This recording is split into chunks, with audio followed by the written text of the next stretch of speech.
Hi, Tom and Jane. It's Genevieve over at Bergstrom Lexus. I'm sitting inside a 2016 ES 350 that has most of the same features that you do, and I'm going to use this car and answer some of the questions in your email. So here we go. So that first one is, please explain how to activate the auto bright dimmer. So of all your questions, that's the only feature that this car that I'm in doesn't have, but I can still kind of show you how it works. So what you're going to do is, this is the actual toggle switch for your lights. So you just want to make sure that it's in auto mode, which it should be, and then you're going to push this whole thing forward. You can kind of feel it move, and that is letting you turn your brights on. And you can see that the brights are on because of that blue light that is lit up right now in your instrument panel.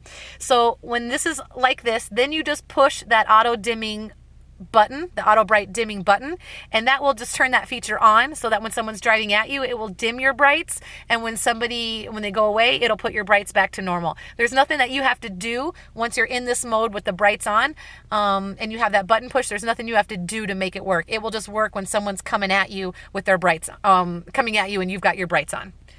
So the second one is, your clock that appears in the dash screen is off. So you know you've got the one clock right here, the analog one, and that adjusts with these little left or right buttons. But the one that you're talking about here in your instrument panel is right up in the upper right hand corner of the screen here.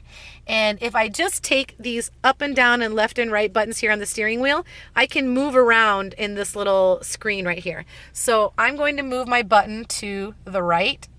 So first it starts me in info all the time. I move it to the right, that's for navigation. One more is for music. This is for the cruise control.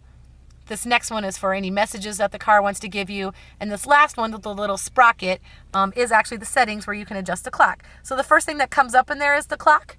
So if you just hit the center button to select it, it takes you to this screen here, and you can kind of see there's up and down arrows over the numbers. I can push my button to the left, and now the up and down arrows are over the 5. So if I want to move my up and down arrows here, I can change the time, push it to the right, use my up and down arrows, and changing the time there. And then when I'm done, I just hit this back button and just back out of it. So that is how the clock works. The third question is, what does the green P mean in the upper left-hand corner? In this car, you see it right here, that is your parking sensors. That is the sensors in the front and rear of the car that are going to beep at you when you get too close to things.